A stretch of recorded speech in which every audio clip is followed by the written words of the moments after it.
guys, it's your girl Marcy, the future OT. So we're back again with a third video. I know it's been a while.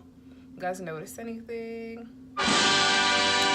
So obviously I'm not at home anymore. I'm in my house. I'm in my room. I'm back in Massachusetts because school classes are starting tomorrow. So I'm gonna be busy. It's gonna be a successful semester, and let's get it popping. So today's video is gonna be on the process that I went through for grad school. I feel like this is very important because a lot of people probably don't know about this, and I'm willing to share with you guys the steps that I went through, and we're just gonna get it cracking. So the first step that I really encourage everyone to do is research. Research is so important, especially when you want to know the major or when you're not even sure about the major that you want to go to. For me, I knew right away, but you can look at a bunch of other schools, compare and contrast, really go for something that you really want to do and something that will be beneficial to you, because you don't really want to waste money on something that may not work out or something that you're not really comfortable doing. First and foremost, make sure you're doing this for the right reasons, and make sure that you're doing this for yourself and not for your family or anyone else, because at the end of the day, it's you that's going to be honestly doing this alone, and you're going to be doing it by yourself. Yes, you have support, but it's your money, everything's your name. You're the one who's going to be living by yourself. You're going to be the one paying bills and making sure that classes are being paid. It's your credits, and at the end of the day, it's your grade. So you do what you can.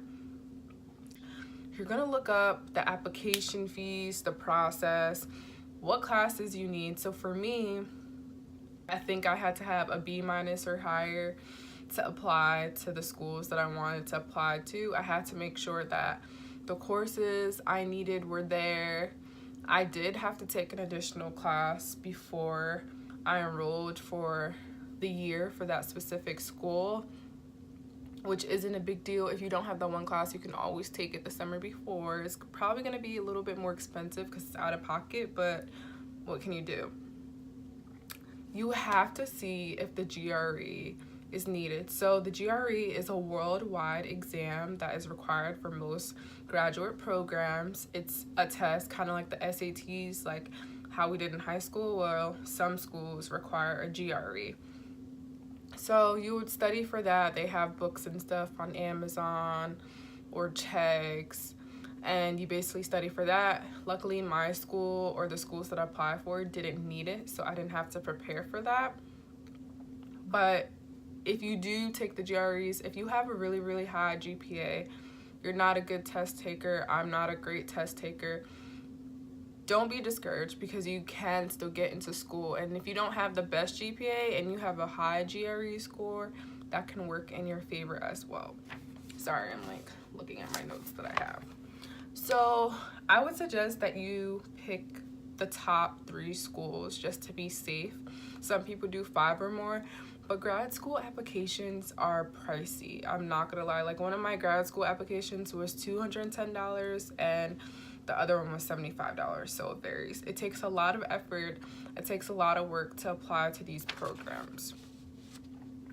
I would say start emailing your professors from early. I started to apply for the process of the program my summer of senior year of undergrad. I started doing my research my junior year of undergrad just to narrow it down, and then I got the ball rolling once I started the semester. Always email your professors. Even at the start of the semester, you can always go to their office hours and let them know that you need recommendation letters, if they'll be able to write you one. 9 times out of 10, if you were a good student and you got a good grade in their class, they would do it for you.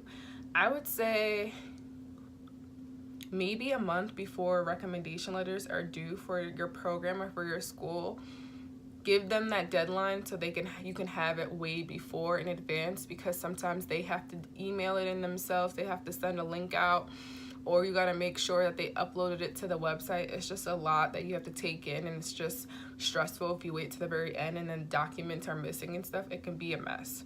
So So another tip or another thing that's very important is you need to figure out if you're doing roll-in admission or early decision admission. And rolling admission is when they have a deadline and you can send it in any time before the deadline and you just get a decision whenever you send it. And then early decisions when you send it really, really early and you find out really, really early. So you're like top priority of who gets a decision first. So for me, I did early decision for one of them for my undergrad, and then because I applied to the same school I did for undergrad, and then for out of state I did rolling admission, but I did that really early too. And the funny little stories about that is I got my decision for my first school and I was kind of disappointed about it, but I kind of had a feeling I wouldn't get in just for the fact of the program was only 30 people. And there was like over 200 majors for that program. So I was like, okay, whatever. Like, I kind of didn't want to stay in the same school that I've been at for 4 years, but it would have saved me a lot of money just because it would have been in-state. The school that I applied for was out of state. And I got an email from them one day about open house. And I was just like, why didn't I receive from them or an email from them or something in the mail? Like, I've been asking my mom, like, hey, did a school send something for me? And she's like, no. So I emailed them back and I was like, hey, I applied on this day, my name, what's going on? Like, I haven't heard anything. Did you guys make a decision yet? Then I get a phone call from the state and I was like, okay, this is from Massachusetts, so okay, let me take the risk and pick it up. And they're like, hey, congrats, you've been accepted. We just sent the letter this week. So I didn't receive it yet, but it was just a relief that I got accepted. So that is a little story that I shared. You also want to save a ton of money because it's so pricey even after you get accepted.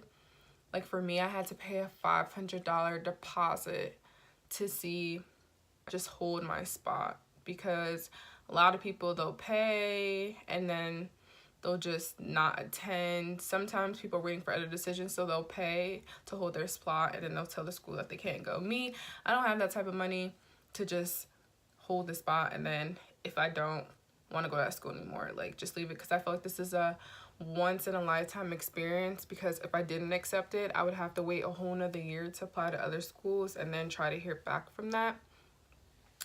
So like that. And then also I would also look into seeing if your program has their own website. Like for me, for occupational therapy, we had to apply through the OTcast. It's a worldwide website that has all the schools that's connected into one, and then I had to upload all my documents, all my recommendation letters, my transcripts, everything to one website.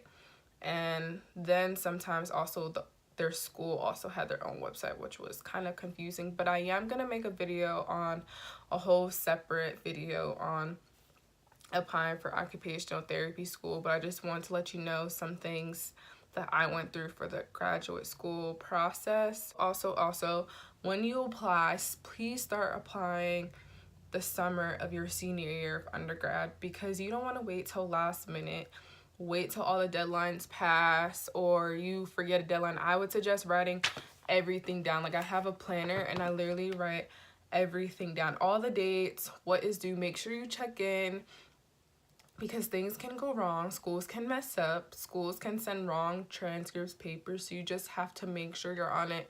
It is a trying experience. That was something else. Like, I can tell you guys from experience, you just want to make sure and make sure you're being updated, you're checking your emails, you know, have your personal email and then have your school email. Just make sure everything is being updated.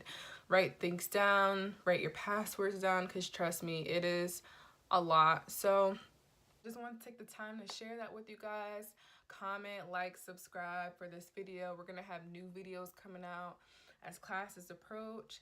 And it's your girl, Marcy, the future OT. We're trying to have 25 subscribers at the end of the month. So make sure support. Hashtag Marcy, the future OT. And hashtag graduate school, hashtag OT school. So I just want to thank you for the support. We're on the 3rd video and let's get the ball rolling. Bye guys.